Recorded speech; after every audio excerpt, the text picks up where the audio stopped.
This past Wednesday, Israeli forces raided the biggest hospital in Gaza, Al-Shifa, after targeting other hospitals like Rantisi and Al-Quds. Under international humanitarian law, attacking a hospital is a war crime, unless you can prove that it is being used by your enemy as a tool of war, which is what the Israeli military has been claiming, and not just since October 7th, that Al-Shifa Hospital serves as a command center for Hamas, that patients there are being used as human shields. That has been Israel's justification for cutting off power and water to the hospitals, cutting short Palestinian lives, basically. However, when you examine the evidence that the Israeli military finally provided this past week, it comes up short. Some of it has bordered on the absurd. As a propaganda effort, it was an embarrassment. Also compromised in this operation are the news outlets, far too many of them, that have run with the Israeli version of this story for far too long. They, too, have some explaining to do. IDF forces are carrying out a precise operation against Hamas in the Shifa hospital. The Israeli propaganda machine has a reputation for being effective, at times sophisticated. Not anymore.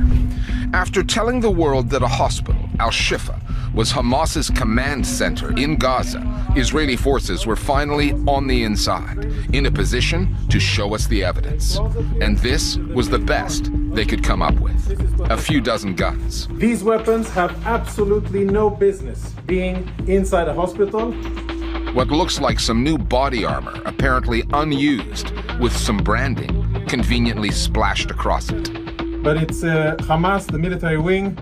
A laptop. Already provides a lot of incriminating evidence. And to show their humanitarian side, Israeli soldiers carted in incubators for babies through a hospital where they cannot work because Israel has cut off the electricity. Propaganda does not get much clumsier than this. It left Israel's critics unconvinced and had to leave its supporters mortified.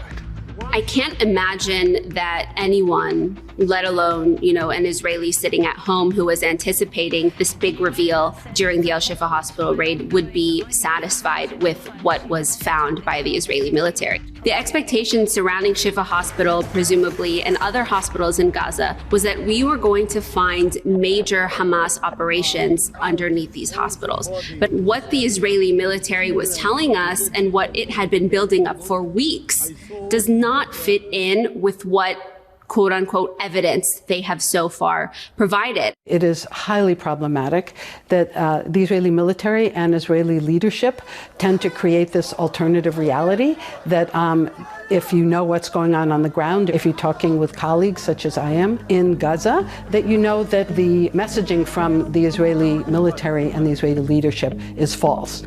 2 days before getting into Al-Shifa, the Israelis entered another hospital, Rantisi, where a man in uniform walked viewers through what they found. Daniel Hagari is a rear admiral, the chief spokesperson for the Israeli military. Hamas used this hospital. Tonight we have entered into this building. I will show you the evidence. He said that this document posted on the wall, written in Arabic, was a roster of Hamas fighters, proof of terrorists holed up at the hospital. This is a Guardian list where every terrorist writes his name and every terrorist has his own shift, guarding the people that were here. But it wasn't a roster with names on it. It was a calendar with days of the month. Still, the story was off and running. אבל סביר להניח שמה שראינו בבית החולים רנטיסי קיים גם בעוד בתי חולים בעיר עזה והשיטה. That kind of propaganda would be dangerous if it made it into the Israeli media and went no further. But that is not how it works, what it's designed for. The IDF, Israeli Defense Force, has posted a video of what it claims is a walkthrough of a Hamas terrorist tunnel. The IDF spokesman, Rear Admiral Daniel Hagari, has also revealed that he had proof that the basement of the hospital was being used by Hamas. Die israelische Armee hat nach eigenen Angaben Beweise dafür vorgelegt, dass sich die Terrororganisation Hamas unter Krankenhäusern verschanzt. Generally speaking, of course, there are exceptions. The Israeli media, certainly the TV channels, take whatever is distributed by the IDF as a proof. And we have signs that they had hostages with them. And this, I think, is unfortunate, because I'm not saying that this is fake, but I think caution would demand Israeli journalists to say, this is what the IDF is saying. We cannot verify by ourselves. The mere fact that this video was aired, was broadcast by these outlets, it shows that they accept it somehow as being truth. And it leaves the viewer with the responsibility of questioning the veracity of it.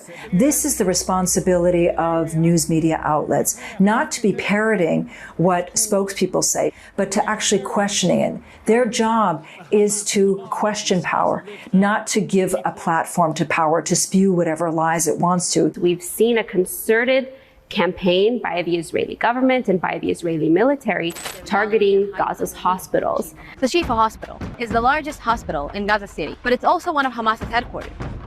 And so we've seen these narratives that these hospitals are hotbeds of quote-unquote terrorist activity, and thus they are legitimate targets.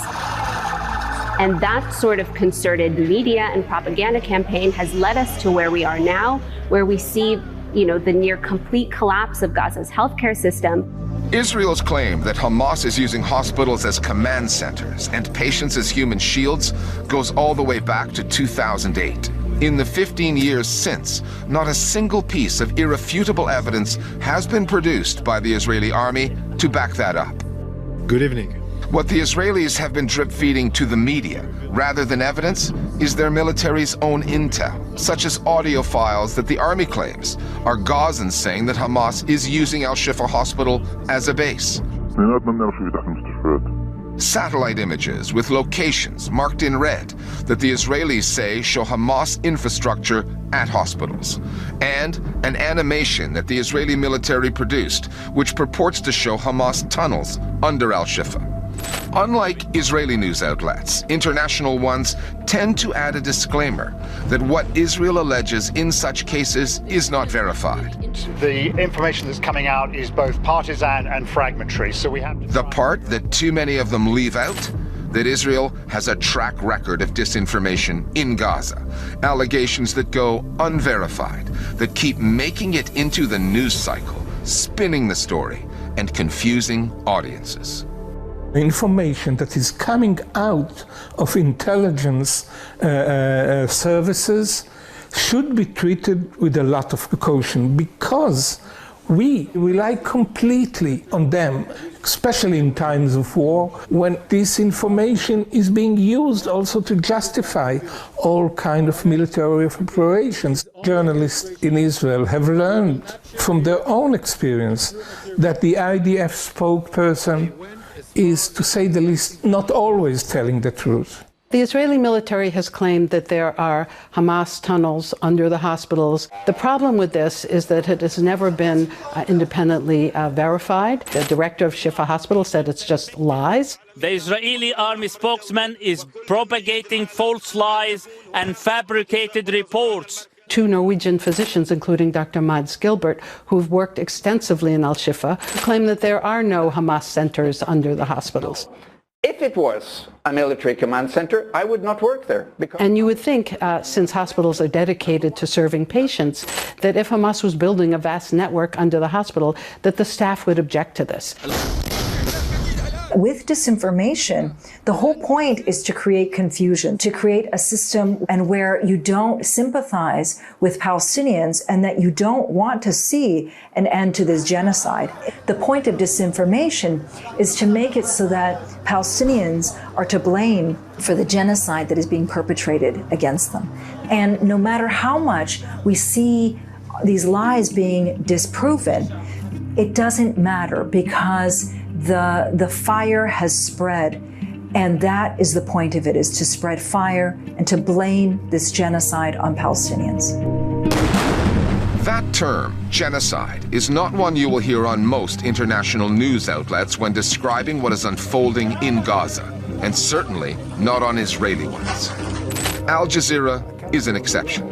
This network uses genocide in its reporting and in its straps, the graphic titles used during the coverage of this story. Article 2 of the United Nations Genocide Convention defines genocide as a crime committed with the intent to destroy a national, ethnic, racial, or religious group in whole or in part. Given the evidence, what Palestinians have seen on the ground, the incriminating statements made by Israeli leaders,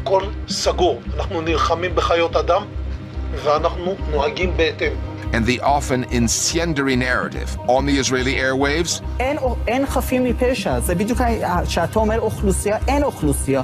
יש 2.5 מיליון טרוריסטים. experts in human rights say the use of the term is not only justified, it is vitally important. Look, genocide involves two components. One is you have to show intention, and the second is you have to show action. We've heard leader after leader say that there are no innocents in Gaza. We've heard the Israeli Prime Minister call Palestinian children the children of darkness and Israeli children the children of light. But then it's not just a question of what they've said, but what have they done? They cut off water, fuel, they cut off electricity, food supplies, and medicine supplies. So yes, we've heard scholar after scholar, including Israeli scholars, define this as genocide because that is precisely what it is. Should the foreign media be using it? Yes, of course they should. If the media started to use terminology like genocide or even like war crimes or crimes against humanity, that would greatly impact, particularly the US government throwing its support behind Israel and the atrocities that it's committing in Gaza right now. Tens of thousands of lives are at stake. Over 1 million people have already been displaced. And the media plays an incredibly important role by the narratives that we put out into the world. This was the armory, okay? This was the Hamas armory. Yeah. Using terms like genocide could continue to put pressure on the governments around the world to stop funding and to stop supporting what Israel is doing in Gaza. Large parts of Gaza have been destroyed, almost 1.6 million Palestinians displaced, and now we're seeing Israeli politicians on the pages of international newspapers making the case to drive those people out permanently. Tarek Nafa has been following the coverage. That's right, Richard. An op-ed published in the Wall Street Journal this week really confirms what Palestinians say is Israel's ultimate objective in Gaza, to empty it of those who live there. It was written by two Israeli lawmakers, one from the ruling coalition, the other the opposition.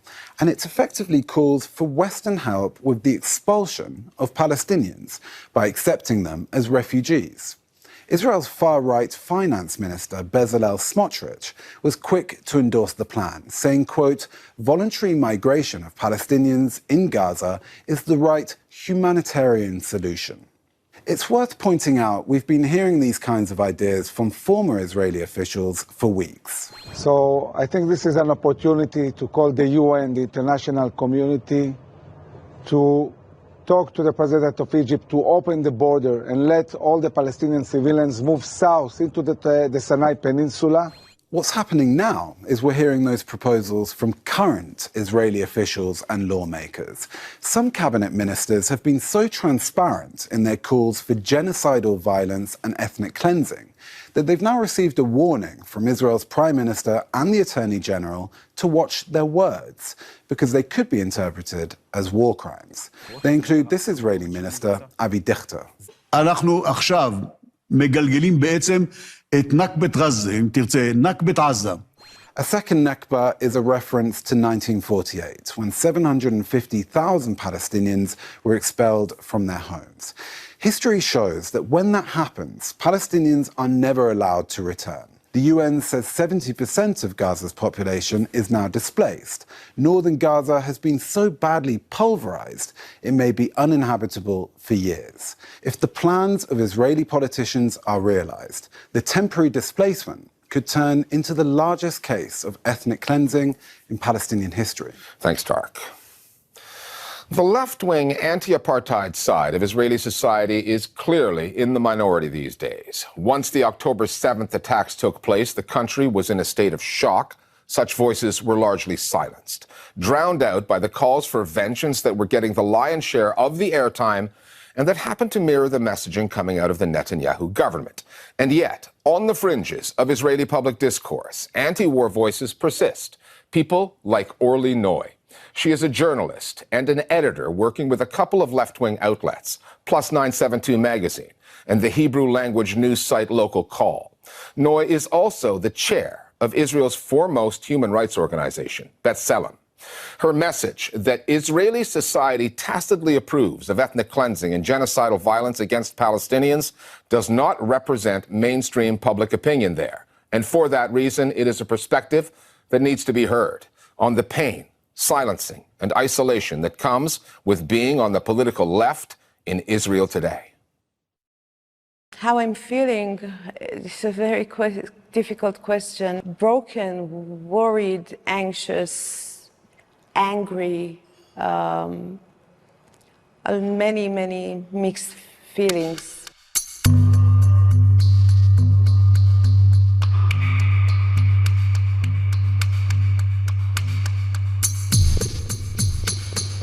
So my name is Orly Noy. I'm a Jerusalem-based journalist and editor. I also serve as the chair for the Israeli human rights organization B'Tselem. בוקר טוב לכם, השעה 6:15 ואנחנו במשדר חדשות מיוחד בעקבות מטח טילים ורקטות שנורה לשטח ישראל. Saturday tends to be a very quiet day here in Jerusalem. We woke up very early to the sound of sirens, and we immediately understood that those weren't regular sirens, those were sirens of war.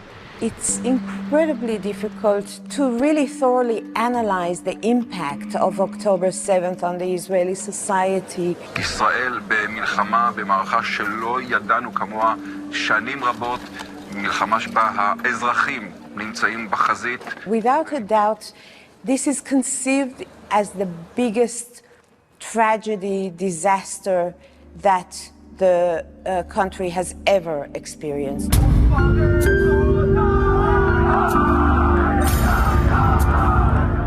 One of the very worrying things that has been happening in Israel since October 7th is the silencing of anyone who dares to speak about the context.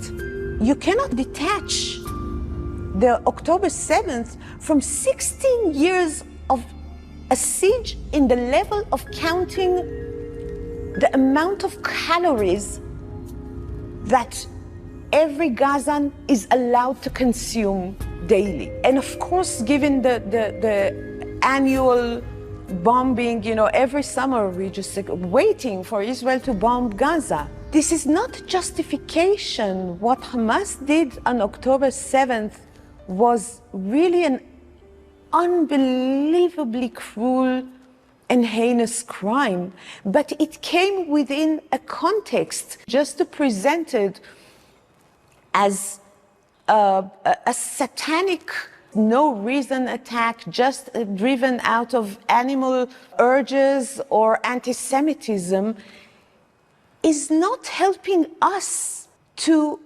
find a way out of this circle of blood. Voices such as mine, and of course I'm not the only one, the voice against dehumanization of Palestinians. We've always been conceived as extremists, as radicals. October 7th turned me and voices such as mine into public enemies. They are calling us Hamas supporters, they are calling us traitors. I must say with great disappointment and sorrow that some of the voices that joined that public persecution against voices such as ours used to protest with us against occupation, against oppression. אנחנו עומדים מול אויבים אכזריים, אני לא אומר כל הערבים, אבל יש אויבים אכזריים גם בתוך ערביי ישראל. It's really frightening to be a Palestinian citizen in Israel right now. There are dozens upon dozens upon dozens of arrests of Palestinian citizens for minor things such as liking a post on Facebook that expresses any solidarity with the Gazan people, not with the Hamas. The Israeli police made it very clear that basically it's illegal to oppose the war. This is the reason that the leadership of the Palestinian citizens were arrested. They actually notified the Israeli police that they wanted to hold a quiet, small rally against the war. They were all arrested. So the same day when we went for a silent protest, Jewish activists, against those arrests, we were brutally beaten by the police.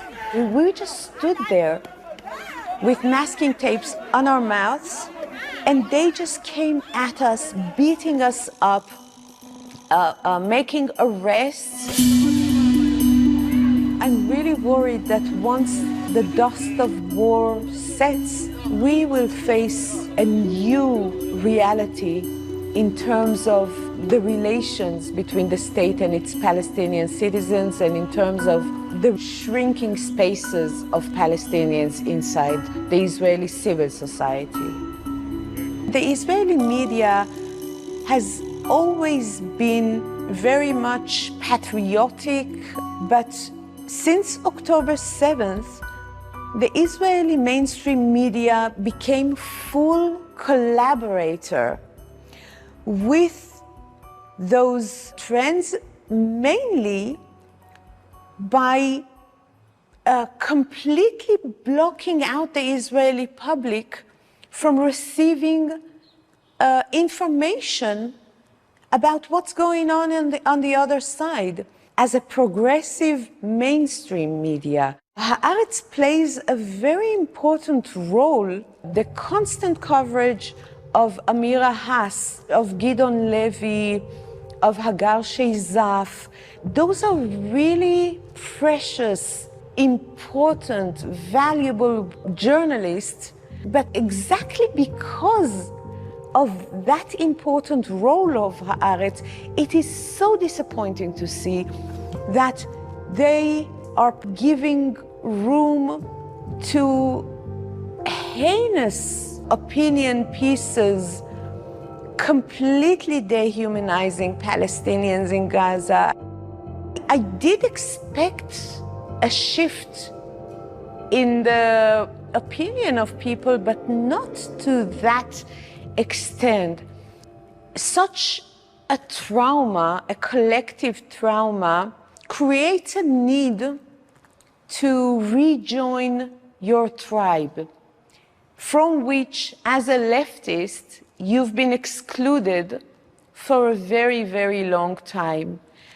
So this collective trauma is sort of an invitation for those who left, quote unquote, the tribe, to gather back in, embrace the collective narrative. And this is what many of the left camp did. October 7th completely shook up that equation that Israel was the oppressor, the bad guys. The Palestinians were always in the place of the victims, and the Israeli left is the good guys. All of a sudden, for one moment, the Palestinians stepped out of the place of being just victims and became victimizers. That moment broke down the understanding of the reality for many people. It's a result of constructing the Palestinian case for so many years solely as a humanitarian case rather than a political one. One of the things that really hurt the most for me is the delegitimization of my own grief over October 7th. It's like we were stripped from the legitimacy to share that public grief if we do not support the massacre in Gaza right now. And if you're not willing to be fully part of that narrative, you're not allowed to even grieve the horrible disaster of October 7th.